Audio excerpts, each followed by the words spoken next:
one night I woke up and was it one night or after? I can't remember. I just found out that I had stains, blood stains. A life came back into me. Like there was a spirit that came into me. Me, myself, I knew that something, maybe I had already gone. I didn't even know. You feeling like a life, something has come into your body. Still with this bed rest, I was still bleeding. Now imagine bleeding every day using 6 pads. There's this pad pregnant women use, Lady Septs, using 6 packs in a day and using a pack of it. I mean, a whole Lady Sept in a day and using 6 pack of it in a week. And you are pregnant. Lumps. Yes. Serious lumps. I couldn't even move a finger. If I move a finger, the lumps will come. Bed stains. The bed sheet was stained with blood. And when we go to the hospital, they tell us that this baby is okay and you are fine.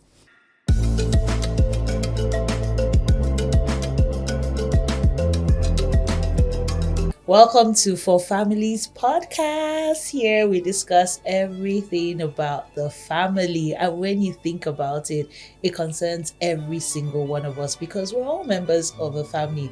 Our biological families that we were born into and the ones we married into, we acquired by association. So we join an organization, we join the work family, our church, we have a church family, our mosque, we have a mosque family, and we have families that we create. We have blended families coming together.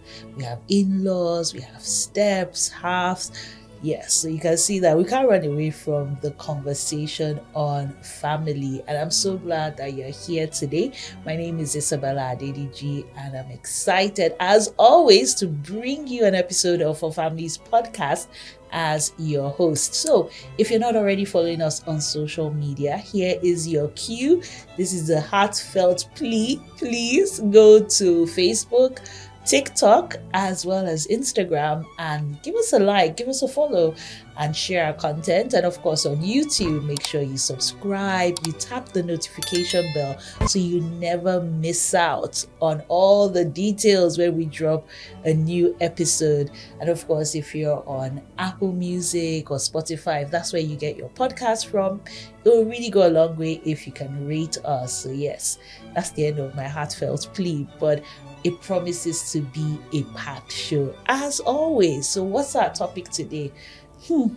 This one is something that I wish I watched an episode of ForFamilies Podcast to prepare me. I know I watched a bit, but I don't think I watched enough, and it's pregnancy. When we talk about family, it involves someone giving birth. It involves addition, right? We continue to procreate, and that's how the families continue to go from one generation to the next generation, and somebody has to do it. Women carry the babies, and pregnancy, trust me, as a mother of 2, I'll tell you for free that no pregnancy is the same, and there are certain things that I wish I knew when I was single, before I got married, before I had my kids, after I had my first child, I had my second child, and I'm always still learning.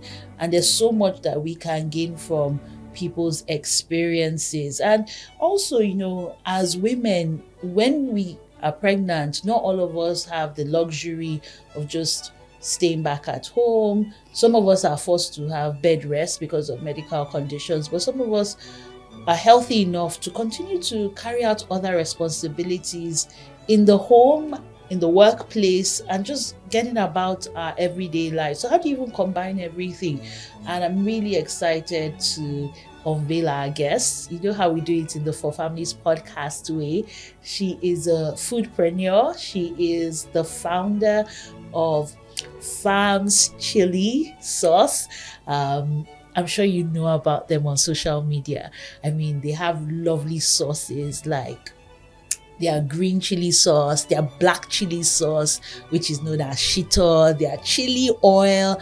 And of course, it's not just about sauces. They are a global food company too. So they also make meals as well. So if you want freshly cooked meals, whether it's their signature village pot sauce that is full of orishirishi, that means different assorted they can make it to the spice level that you want. If it's the green one, it's the red ofada.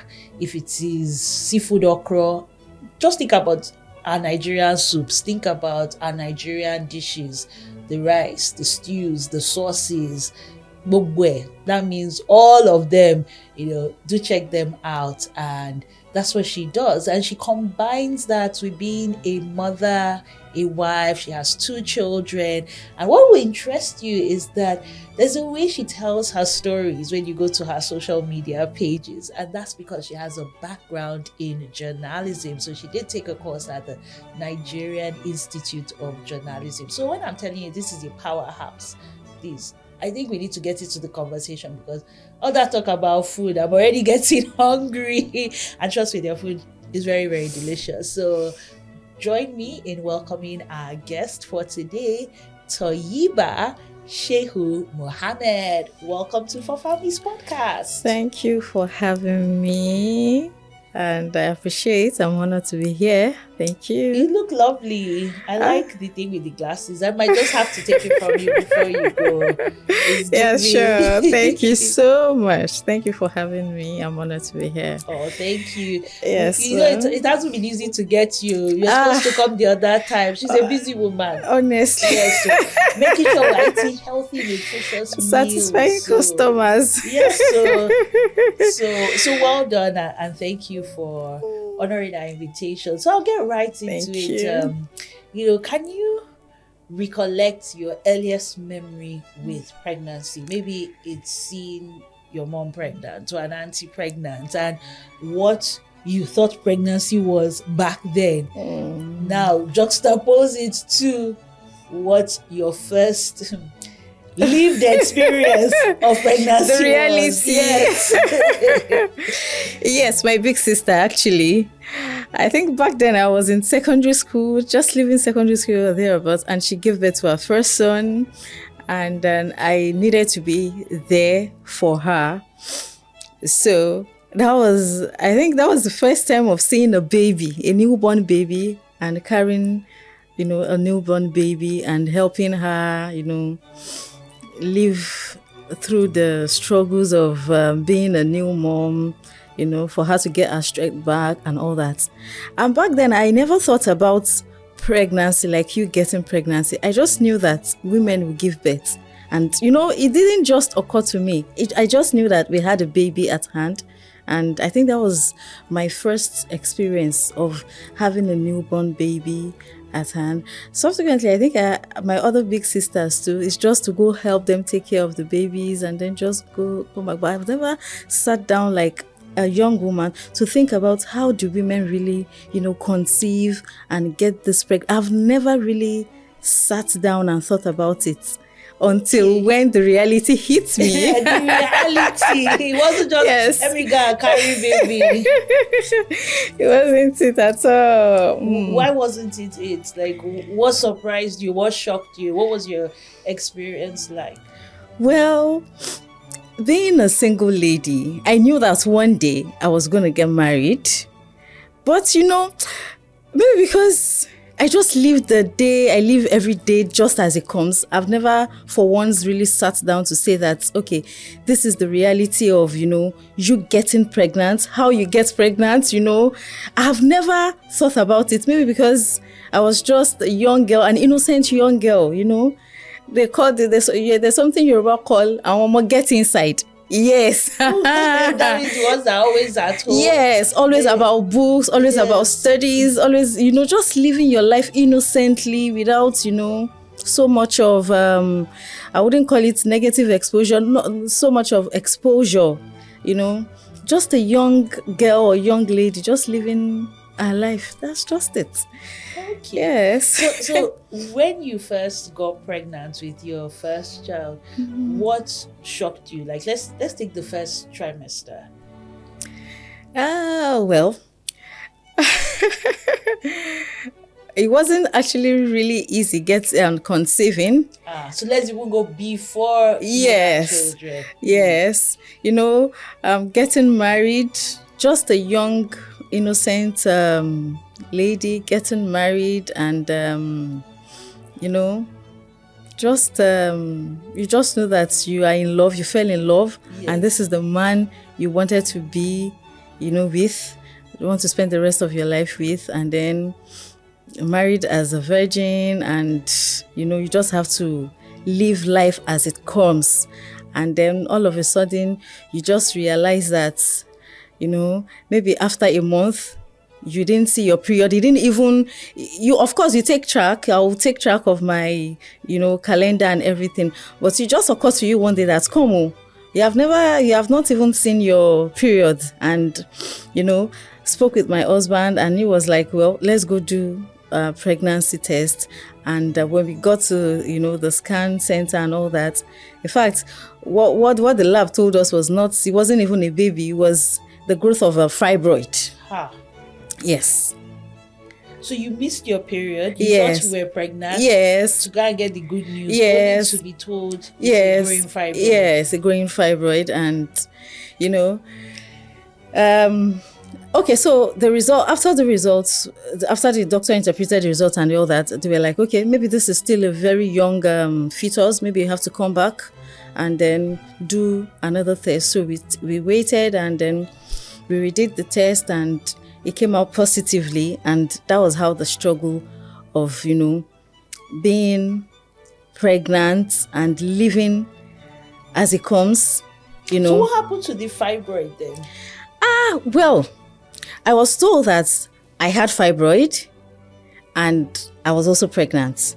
And the fibroid wasn't in the position, there are different places where a fibroid could be, uterine fibroid and all that. So it's not that kind of fibroid. And because I was very, very slim, I was petite, that's what they say. So it was even surprising to me, and then it wasn't, according to what the doctor said, it's something that I can manage, although it will come with pains. Wow. Yes, as the fetus is growing, because there will be this competition between the baby and so we just lived it. And so the first trimester wasn't a very easy one because I couldn't eat. Mine didn't come with vomiting. I couldn't just eat. I didn't just have that appetite. Nothing just went. The only thing that went was water. Even water was tasteless as it is. Of course, water is tasteless, but it was just bland. And then maybe fruits. So my husband had to force me. He makes smoothies for me and just put it in the bottle. Just force me to eat something. And then this popular Yoruba Eko. Yes, they call it Eko. So, he matches it and then puts it in warm water or normal water, and he gives me to drink. So, for example, when I conceived, and that was as about the time I started working again as a senior color consultant in Dulux. So, it was a very challenging period. I couldn't. It was difficult to manage, and so sometimes I get to work late. Sometimes I don't even go to work. But thankfully, I had amazing and supporting colleagues who were always there, to give me that support. And so sometimes my husband might just go to Ibadan. Let's say he leaves very early in the morning, and I'll still be in bed by the time he comes. I can't move. I can't do anything. I couldn't move. I couldn't do anything. I was just, since that day we got the news that it was just like that, everything just descended. All those, those pregnancy stuffs. And so the first trimester wasn't very, very easy. I was just weakness, just weakness, just no loss of appetite. And then I was just, slim. I now became slimmer. I was looking unwell. Yes. And there's the tug of war happening. Tug of war. In your womb between the fibroid and the growing fetus. Yes. And then all these symptoms. Wow. Yes. Did things improve in your second and third trimester? Well, at a point, my husband got scared because that appetite was not there. So my mom had to come in. Of course, she'd been, as a mother, she would, give me that support. She would bring, there's this popular stew they call in Ghana. I can't remember. It's a light soup. They call it light soup. So she makes it, and I, forcefully, I have to just have something in my tummy. And so I think towards that second trimester, I had to move a little to my mom's place. And of course, then we were also thinking of relocating closer to the mainland. And so I stayed with my mom. And so as the baby, grew, every day it was a struggle. It was pain. It comes with pain because of the fibroid. And it was a struggle. I had to change some medications. I was told that these certain medications cause the growth of this fibroid. I had to go to, so it was just it. It was throughout the pregnancy period, it came with pain. Yes. It came with pain. Sometimes I couldn't bend. Sometimes to stand up is a problem. To lie down is an issue. To eat in fact, there's a certain meal I can eat. The way you feed a baby, yes. That's how I eat. If I eat more than that level, just know that it's another trouble. So I couldn't eat, but I tried as much as possible to live healthy. I eat my fruits. I make my meals in a very nutritious way. Of course, I've always been living a healthy life even before marriage. So, what kind of medical advice and support did you receive before you got the diagnosis? Okay, you have fibroid now. This is what's going to happen. Okay, you're pregnant now. This is what you need to do. And then also, how were you able to honor work commitments when you had to move temporarily to stay with your mom? Because I'm sure there are people watching and are thinking like, I don't want to leave my husband, gonna stay with mommy. Or my job, they will just sack me. What will I now do? Or what do I need to know, like going forward? Like maybe there are things that you wish somebody had told you before you got pregnant. Where do I start from with that question? Anywhere. Okay. So, well, I am the very inquisitive type. I read. So, at least to a certain extent before marriage, I knew things, one or two things about sexual life, intimacy, and then also married as a virgin. When we were trying to conceive, it took a little time. And so we needed to see a doctor. And that was how I got to know about the fibroid. But then the results, or according to what the medical doctor said, he said the fibroid is just something small, something, So I just overlooked it because, I just thought that, it's not, I didn't know the gravity. I didn't know the extent to which, or would I call it harm? Yes. To which fibroid, can affect pregnancy. If it was something that I knew, maybe I could have found a way to manage it. And maybe thankfully, again, I think another advantage I had was because I lived healthy. If I hadn't lived healthy, it could have been worse. Yes, it could have been worse. So maybe if I had taken an action, maybe because it was what the information I had at hand, that it was something small. So I didn't take it serious. So they never told you it was going to come with this much pain? No, I wasn't told. Okay. I wasn't. So if I had been told, I would have, taken, maybe my husband and I would have sat down to discuss about it before conceiving. And so life just happened to us and we had to go by it. Yeah. Yes. So, and the thing is that fibroid affects a lot of Black women. Even when I got pregnant, the doctor said, there's a fibroid, but it's not threatening. But I know I didn't experience that kind of pain. Yes, the word is threatening. Yes. Yes. Then I later read that most Black women have fibroid. Like, I think 85%. Like, it's such a huge number. It's such a huge number. Very, very huge. And, so we pulled through. It was like work. What about work and having to move in with your mom? Well, sometimes I miss work. I miss going to work because, waking up, we lived in a very far place, Ikorodu. That was where we moved to. So imagine leaving work from Ikorodu to Ikeja every single day as a pregnant woman. The traffic, the stress, everything about it before you get home. So it was just a stressful life. Yes, I had to send some mail to take permission. But at a point, they'll be like, are you the only one? Now. So sometimes my colleagues cover up for me. I get there very late. I could leave Ikorodu as early as maybe 5 o'clock and getting to work at about 11. And I have people that I need to supervise. I have, what do they call it? My own staff that I needed to. So we ran it. We did it. I had so much support from one particular colleague of mine. She's a mother. I don't want to mention her name, but if she watches this, she was there for me, and because of her other colleagues supported me.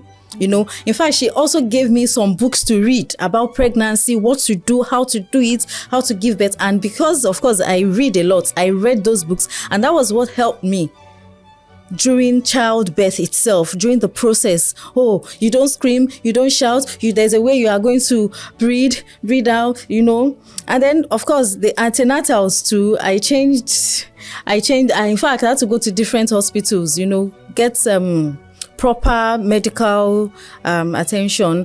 And so when we moved again, the doctors too were quite supportive.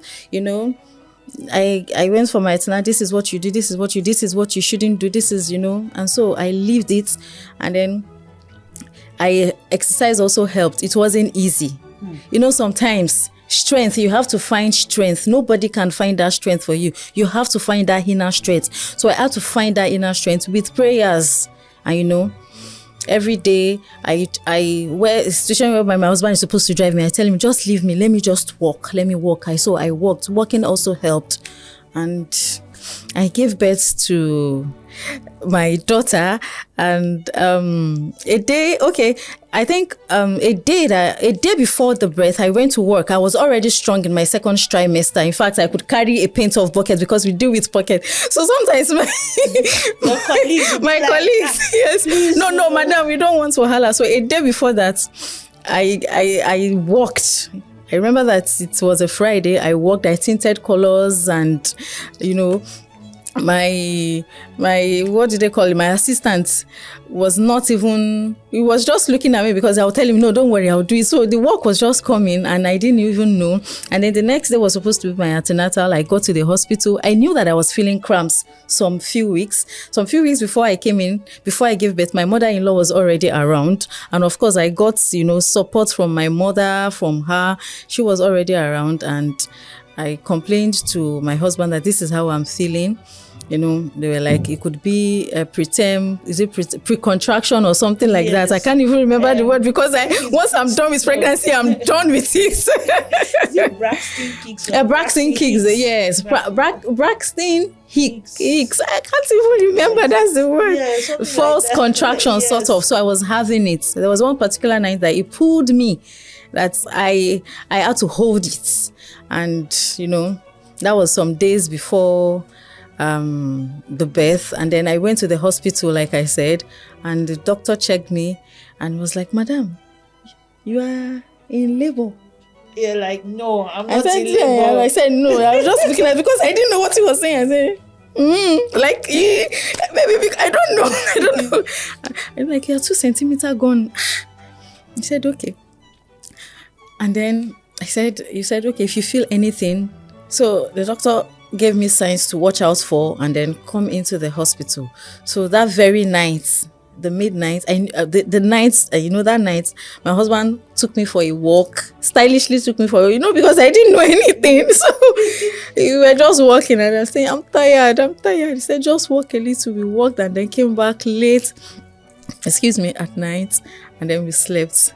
It wasn't up to 30 minutes, and I just found out that the bed was wet. I said, see, I just called my husband. The bed is wet. I didn't wee wee on the bed. And I didn't wee wee on the bed. I said, no. I knew actually what it was. I said, okay. And then I just got up. I went into the restroom, cleaned up, then walked in. I had to breathe up. I didn't know where that strength came from. I just prayed. And then I said, let's move. What's the next thing? Since I didn't know anything, I didn't know any little sign. Let me go to the hospital. It was midnight. Around that 11:30, thereabouts. I said, let's move. Okay. So we drove to the hospital. And when we got there, the midwife on duty, checked my details and all that, and was like, and okay, because I'd been complaining about backache to my husband. I think for the past few days, there's this Chinese plaster we usually use. So he just kept it on my back, just to reduce the pain. And so when I got to the hospital, the nurse was like, "Are you feeling anything? Is anything pulling you?" I said, "No, I'm not feeling anything." He said, "Are you sure you're not feeling?" It's okay. Just sit down. Let's do, preparation and everything. And I was taken into the labor room. And I think an hour after that, "Madam, are you feeling anything?" "No, I'm not feeling anything." "Madam, nothing is pulling you. Nothing is doing you." I said, "Nothing is doing me." Oh. Wow. Excuse me. My husband was with me in the labor room. Another one, "Madam, nothing is doing you." I said, "Nothing is doing me." Okay, let's wait again. "Are you feeling the baby?" They will check the baby's heartbeat and everything. I said, I'm okay. So I think 2 hours after, the doctor came in, checked me and said, "Madam, you're not feeling any contraction. Nothing is pulling you. You're not feeling." I said, "Nothing is doing me. I'm okay. I'm normal." So they had a meeting with my husband. And my husband came and there are some injections they are going to give me, and it's just to help with the contraction. I said, "Contraction, just to fasten the process of childbirth, And I said, "Okay, what's the name of the injection?" They said, "Oxytocin." Then maybe because I was innocent again, let me give myself that excuse. I got they did the drip, and that was it. I think an hour after that, I just started feeling contraction gradually. And then the thing started increasing, and I was doing yeah, and at the point I couldn't control myself again. The pain was unbearable. And I told the doctor, "Please, I want yes. I don't want this pain. I don't want to face this pain again. Let's see, it keeps improving with time." I said, "I can't bear this anymore. I can't bear it." So I was just on the bed. I would stand up, walking. It was unbearable. And I instructed the doctor. I told my husband, "I want CS. I don't want child. I don't want this again." Okay, so let's go and prepare the labor room. The theater. Once they prepared the theater, they came again. The doctor said, let them check. I was 8 centimeters gone. I can't do this. I was just hitting my, going up, hitting the bed. It was, women are trying. And they didn't offer you any pain relief? No, I don't think. I was not offered any pain relief. Because maybe if I'd known that I was supposed to get a pain relief, maybe that I would have requested for it. Yes. They were just massaging me, telling me sorry, trying, At the point I hit the nurse. I said, "Just leave me alone." I asked my husband, "Just leave me alone." My mother-in-law, I just screamed at everybody, "Just leave me alone." And so some hospitals, they will offer you an epidural. Well, I was not offered a epidural. I didn't even know anything about epidural until I think about 2 years back. Wow. Yes. And so 8 centimeters gone. But the thing about it is that the nurse, the midwife, who was an amazing soul, she was extremely patient. They were two. Both of them were extremely patient, and they were loving. No matter how cranky I was then, or I had been to them, I didn't have a bad experience with them. And I think it's till today, whenever I remember that woman, in my own conscience, I pray for her. She was a sweet lady, or she's a sweet lady, or how, I don't know, And so from that 12 o'clock till about 7:45, she was supposed to, hand over to someone. And she said, she would call me my name, she would call me Missy, she was just petting me. She said, "Madam, this is 7:45 and you are 8 centimeters gone. Madam, I need you to please give birth before I leave. I want to birth this baby for you. You are my sister. Please, whatever I ask you to do, please do it." She was close, as in it was an emotional moment. My husband was he was just trying to be a man. He couldn't bear the pain I was going through. I think not because he's my husband, but I thank God for the blessing of the man I have. Now, man he be. So as at 7:45, then I told her, when she told me that she needed me to give birth and she wanted to be the one to birth the baby, I said, "I can't do this, I'm tired." She said, "No, don't do that. She's a Christian." And she said, "No, in the name of Jesus, you don't say negative things here. You have to brace up. Toyyibah, Tayo, you have to brace up."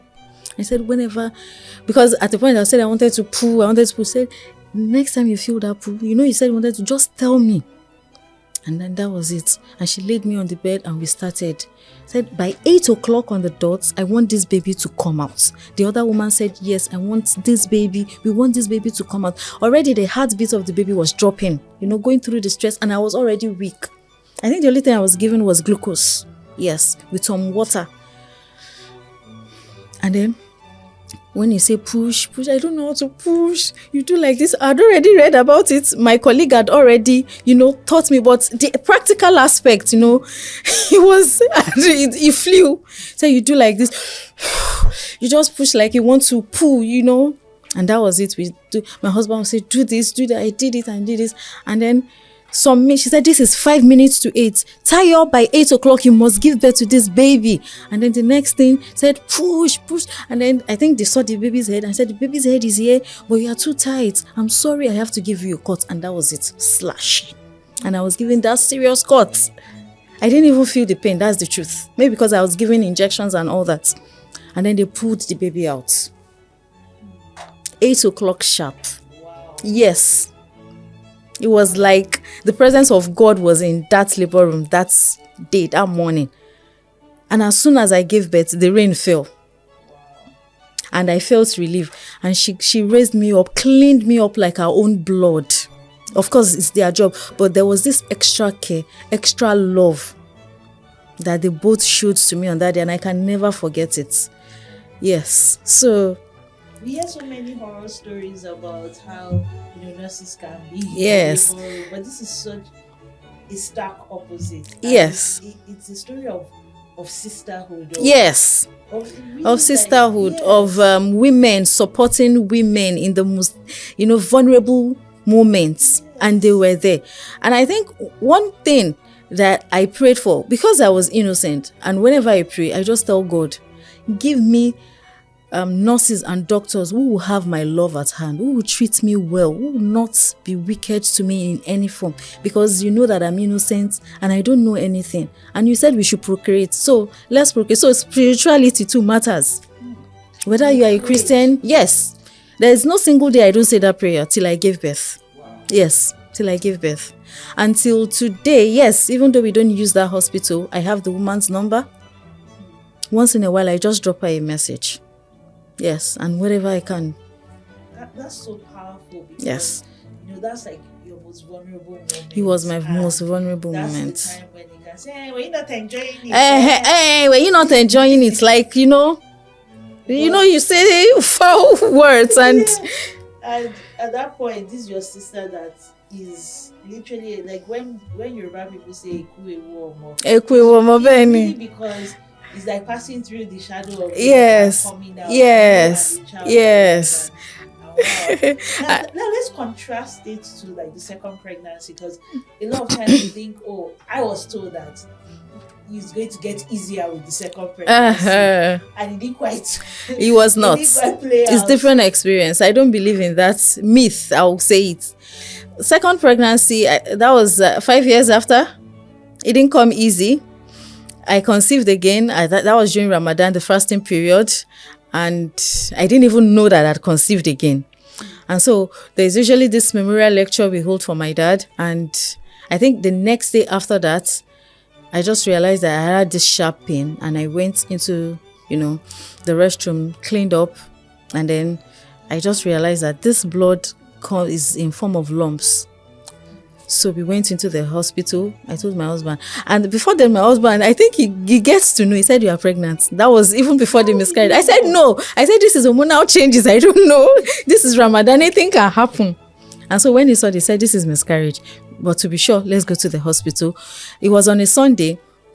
So we got to the hospital and we were told that it was a miscarriage. After the lab test and everything, we were asked to see a gynae and is it excavation they call it, was done, and that was it. And so it must have been very painful and disappointing. Yes, because we're actually expecting it. It wasn't, we weren't desperate. That's the thing about it. We were living life. Yes, we wanted the baby, but we were just living. We wanted it. So of course, as a human being, as a wife, as a woman, it will be very hurting that you lost, something that is so precious to you. And so I was hurt, but thank you. I was hurt, but so I just let it go. One thing about me is that when things happen, it hurts me to the core, but I try to move on. So that it doesn't weigh me down. Because the more it weighs me down, the more it becomes, I just don't like to linger. I don't like those thoughts to linger. And so that was it. After the excavation and everything, the following month, I just realized that I didn't see my period again. I wasn't menstruating. I called my husband attention, and he was like, the next month, you're not supposed to get pregnant. You are not pregnant. There's nothing, I said, okay, let me just even do this test. And surprisingly, I was pregnant again. How did this happen? There was no show. There was nothing. We went to the hospital again to be double sure, triple sure. We were confirmed pregnant. And I'm like, but we excavated last month. What is happening? Was it not properly done? He said, this is a positive result. So let's watch. And so we started watching. That was, let's say May. Let's say that happened April, then the next month. Because, of course, after excavation, you're supposed to menstruate, or you don't see the menstruation, maybe you're, So we were living life, and I started seeing that the tummy was growing, and, as the first trimester, you just try to watch yourself and everything. And it was going. The second trimester, I started, with my antenatal, and that was it. And all of a sudden, one night, I woke up, and was it one night or after? I can't remember. I just found out that I had stains, blood stains. Where is this blood stain coming from? We went to the hospital. I was told I need total bed rest. And so I started observing the bed rest. And I'll go for my antenatal. But as the total bed rest wasn't even helping. At a point, my husband thought that I was not even obeying the bed rest. Maybe if he's not home, I'll just go about with my business. Just want to make money. This money. But you can't just be. I'm an active person. I can't. You already have a child that you're taking care of too. So I can't just, So at a point, my mom said, we didn't want to give her too much of our health matters. So she had to come in and say, Tayo, bed rest, you must rest it. 24/7 is bed rest. Thank you, mommy. My husband, everybody talks. So I was on that bed rest. The only thing I do is go into the restroom, come back. Still with this bed rest, I was still bleeding. Now imagine bleeding every day using 6 pads. There's this pad pregnant women use, Ladycepts, using 6 packs in a day and using a pack of it. I mean, a whole Ladycept in a day and using 6 pack of it in a week. And you are pregnant. Lumps. Yes. Serious lumps. I couldn't even move a finger. If I move a finger, the lumps will come. Bed stains. The bed sheet was stained with blood. And when we go to the hospital, they tell us that this baby is okay and you are fine. And this is something you want. So you just live by it. It was, there is this leave. They say there's this, you are just there. You can't do anything. You are on complete bed rest. If you have to go out, you have to, when you get into the car, you have to lie down. Still, you are bleeding.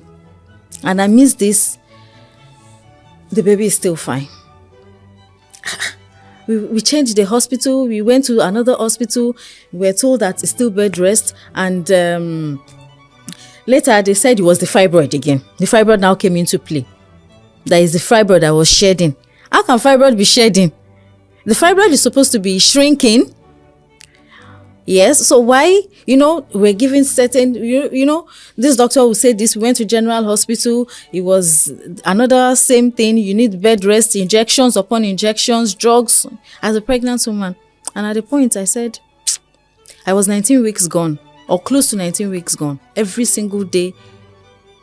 Then I think I became very pale, very, very pale. Because you're losing so much So blood and you come and the lumps were much like lumps of blood. Lumps. At a point, my mom will come, she will just be looking at me. And she sees my staff. They got scared, but they couldn't show me. And I thought, well, maybe because, again, thankfully, maybe because I was a spiritual person, I knew that God wouldn't fail me. Whatever. I knew that, well, one thing I knew for sure was that whatever the outcome, you know, sometimes when you take God like your best friend, you tell him every single thing. Even before you speak, you had already spoken in your heart to him. So maybe because that was where I got that, that I laid my it wasn't as if I was worried that what is wrong with me. And these doctors are saying the same thing. At a point, my husband suggested that let them remove it. But the doctors were saying this baby is growing, she's breathing, he or she is breathing well and everything. So my question to them back then was that how can I lose a pregnancy? I'm supposed to get have my period and then get pregnant again if there is any sexual intimacy. And the doctor said that it's possible that they were twins. Maybe one went, and this is the only one. Yes. And then there was another thing, I think. Yes, despite the excavation. That was where my concern came. And then there was there's this medical term at the end of after so much research back and forth, there was this medical condition they gave it. I can't I have it I think they said I'm trying to I can't remember that word, but once I remember out, I think I would let you know. And so that was it. So there was one particular day when I was 19 weeks gone, I had serious contraction because like every week I have to be in that hospital. I could be in that hospital 3 times in a week. Yes. Sometimes I was admitted, for them to check me through. Sometimes once they check me through, once they give me that injection, the bleeding kind of reduces. It doesn't go, it reduces. And after 3 days, maybe the thing would have cleared up from my system. You now have the serious bleeding, the lumps coming back again. Yes. It was not a funny experience, and I don't think I want any woman to go through it. I'm trying to remember the medical term. Once I remember it, and did this continue right up to when you gave birth? At 19 weeks, I lost the pregnancy. Oh, wow. Yes, I had contraction, went into the hospital, and they told me that, Madam, your life is at risk. And I said, no, I don't want. Because already it was like I was attached to the baby. I said, no, I don't want. I said, Madam, your life or the baby? I said, They went, maybe because they thought that, okay, I was in my most vulnerable moment. So they went into a meeting with my husband. And my husband, already the uterus is open. So whether I like it or not, the baby will still come out. So my husband came to me. Babe, let this thing go.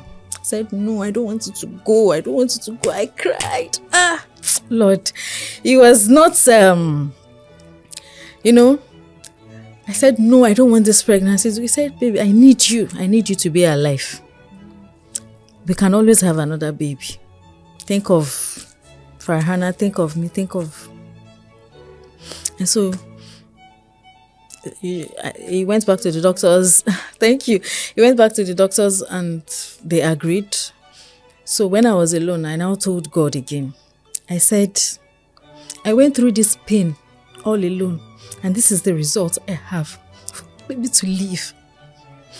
I've accepted, if this is what you actually want, that the baby should go. I've allowed it, but one thing, these are my requests. Compensate me with something better. Bless me with something better. Bless my loss. Compensate me. Because already I've rested upon you. And so I had to give birth to the baby naturally. Like giving birth normally. So I was induced, and I had the contraction, I had everything. And the midnight of it, I gave birth to the baby. I lost it. I got back home empty-handed. I had to be cleaned like a newborn baby, the breast and everything, bringing out milk and all that, And that was it. But after all of this, I have one particular, I don't want to call her a staff. She's my sister. I've been blessed with her. Since we moved into that location, she's been there. We call her Yarama. It's additional. This woman washes me, cleans me, does everything. It was after all of this process, she said, Mommy Farana, let me tell you something. I was scared. I just didn't want to tell you. I just needed to be strong for you. All of us, including your husband, were scared because you were not looking well. So to tell you the level, the extent. Fortunately, my colleague who helped me during my first pregnancy now became my neighbor downstairs. So she's like a big sister because most of my sisters are not even in the country, So it was just my mom, and my mom is elderly. So, so they were there that night when I gave birth to the baby. So, clean, they were there, they were supportive. So it was a week after that it was now like a life came back into me. Like there was a spirit that came into me. Me, myself, I knew that something, maybe I had already gone. I didn't even know. You feeling like a life, something has come into your body. And that was it. We lived life. And I told my husband, I think 3 months after, the doctor said, because it wasn't like I was desperate. I just wanted to be done because of age and everything. I just wanted to be done with anything called childbirth. So we went back to the hospital and the doctor said, Madam, I cannot tell you are fit. Do another 3 months. Make it 6 months before you conceive. My husband said, she's been this. I said, no. My husband said, no, I don't want trouble. Just stay your level. It's so important, like sharing this. Yes.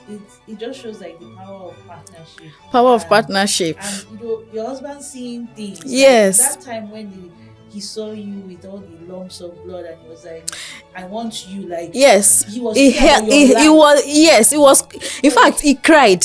Like, wow. But he couldn't cry in my presence, but you could see that redness. Wow. In his eyes. Thank God that, God has answered your prayers. I know Yes. we might not have enough time to talk about the second pregnancy, but thank you for sharing something so deep and vulnerable. And I know there are a lot of mothers out there and women who have experienced miscarriages, and even worse than child this. loss. Yes. And thank you for honoring the lives of. They are still your children, and just that 2 of them are not here with us. And funny enough, it has always been my prayers I wanted twins so that I could just be done with childbirth. wow. So when I lost it, it was, it pained me, it hurt me.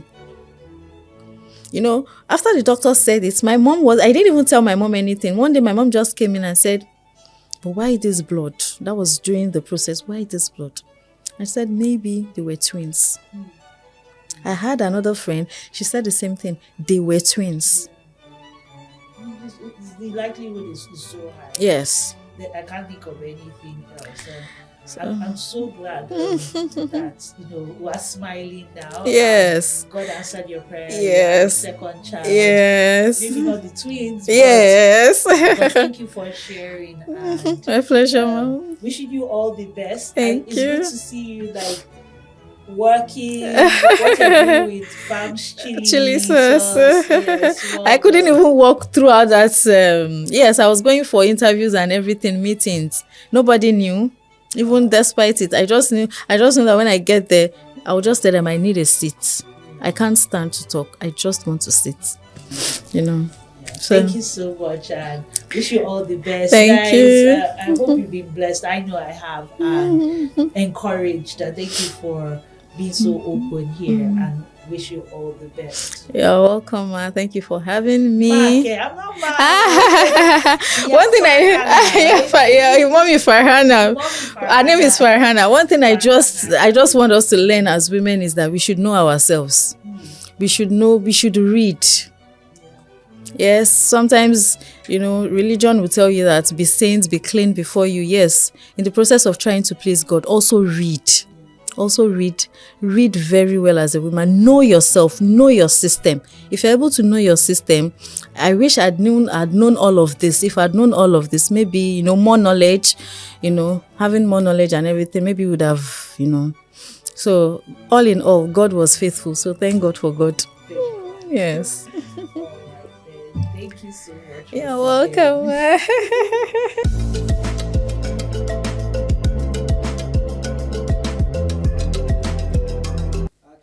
Welcome to the part where I put you on to all the good stuff. What I'm loving now, I'm loving EdTech. I'm loving the fact that we can leverage technology to deliver educational outcomes for our children. I'm loving Gradely, and Gradely is available online as a parent. I love the fact that you can watch the videos of your children being tutored. Is the personalized tutoring service, and the fact that before your child is tutored, they do a diagnostic test, an assessment to see how your child is faring. I love the fact that the test is so simple. We see all the issues and we can address them instead of that one size fits all. In a typical classroom, all the children are all taught the same thing, usually at the same pace. Sometimes they try to say, okay, we'll put the fast learners here, the slow learners here, and it doesn't always work. And that's why I'm such a big believer in that individualized attention, the tutoring. And I love the fact that Gradely, the power is in my hands as a parent, because if I'm not there to monitor the session, I can go back to the platform to watch what happened and my mind is at rest. I can say, okay, these are the pain points, these are the places where my child is improving. And what is also very genius is their AI tutor. I know I'm gradually becoming a lover of more tech and embracing AI, because AI is the future. But I love the fact that even though there's an AI tutor, there's still a physical tutor who is just supervising things. So yes, my child is interacting with the AI tutor, and yet there's still someone that can give me feedback and make sure that things don't go awry. So it's also like making sure that our children too are getting the best use of technology and not being left behind. So yes, I'm loving Gradely. If you do have children from 4 and upwards, they're preparing for examinations, or you just want them to get better at their academics, or maybe there's a particular pain point you want to address, and it doesn't even matter whether it's WAEC or is IGCSE or A-levels or SAT, America, Canada.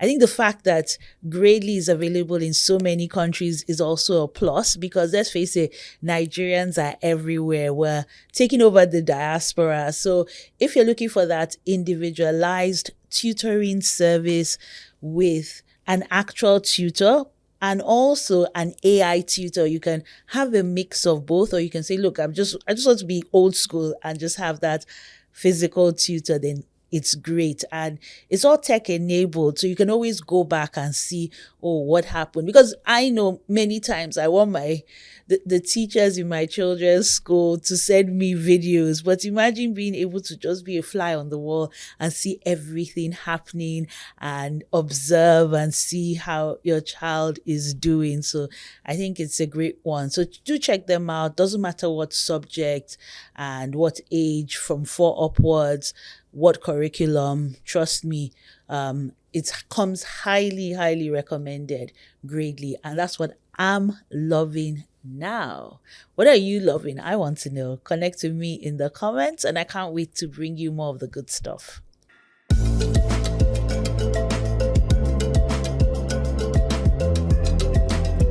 Welcome to the part where I try my possible best to answer your burning question.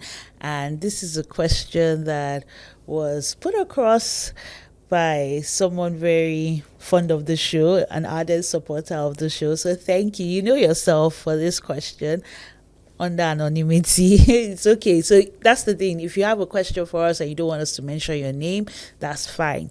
And it has to do with maintaining a close relationship with your parents when you're now older, married, and busy with your life. And the scenario that ends up playing out is your mom that's doing most of the calling, most of the checking up on you, and you're very busy. Maybe your dad also does the calling, but apart from maybe special occasions or some pressing issue, you find that days will go by and you haven't made an active move to check up on your mom or your dad or your parents. So I think that speaks to the reality of a lot of us, and that's because, I don't know, life seems like it has gotten really busy and the pressures are so much more these days. It's like you live the physical life and you still have the digital life. You have so many responsibilities, from the home front to work to maybe church, the mosque, your friends, and you're spent. And maybe it's also because we feel that our parents will understand. They will know that we're busy. So it's almost like, if I don't call, Momsi will understand, Popsi will get it. So what do? I think sometimes we just need to be very intentional, like almost like a goal. You write it down somewhere. If you've only been calling your mom or your dad once a month and you want to increase it to twice a month or once a week, I'll say take baby steps. Write it down, schedule it like a meeting, like, okay, mommy, how are you doing? When are your free days? So maybe you know that mommy will come back from church on Sunday and in the evening she's free. Maybe Monday she has society meeting, Tuesday, like even these old people, they have their lives, so you just lock in that time and you just stay consistent. Imagine if it now becomes your Sunday routine that for 10 minutes or 30 minutes or 15 minutes, you put a call through at that particular time. Trust me, the anticipation will build on both sides. Your parents will be looking forward to the call. You also will feel good that, at least even if mommy is calling me 5 times a week, she knows that I don't joke with calling her on a Sunday. That the day you're not able to call on the Sunday, even you'll feel one kind of way, like, okay, you know what, mommy, I can't reach you on Sunday, but I'll call you on Saturday because this is what is happening on Sunday. So you see it as, yeah, it might sound like an obligation or like a duty, but if you make it structured, you're able to hold yourself accountable and also know the reason why. Like, I want to believe that we're on good terms with our parents, and if we are, which you should be, then it's important. So you know your why. You know that it's important to call your mom, right? So if you're not on good terms, it might not be easy. It might just be like, I don't really need to call her. Like, what do I want to talk to her about? So it should be genuine. Like, don't just do it because you heard it on ForFamilies Podcast and they said you call your mom once. If genuinely you want to have a deeper relationship with your parents, especially as they're in their twilight years, you don't know when they're going to go, then make an effort, stick to it, commit to it. If you need to put it on your vision board, if you need to get everybody, in support of it, like get everyone to rally around, like your wife, your children, or your husband, your kids, your siblings, and it becomes like a shared responsibility. So the time that you are slacking, someone else too can remind you, like, mommy, but we're supposed to have called grandma today, and then they also enjoy it because they get to speak to their grandkids or they get to speak to your spouse. So I hope that helps.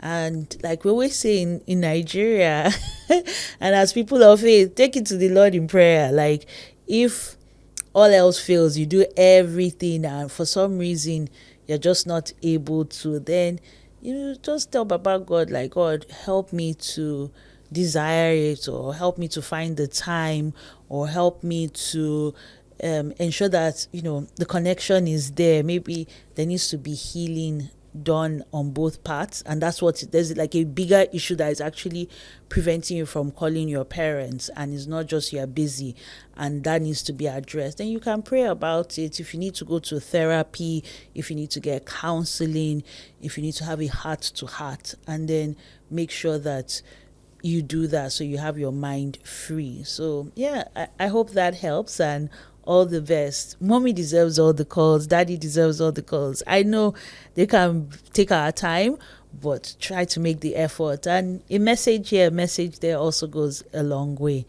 That's all we can take on this segment where I answer your burning question.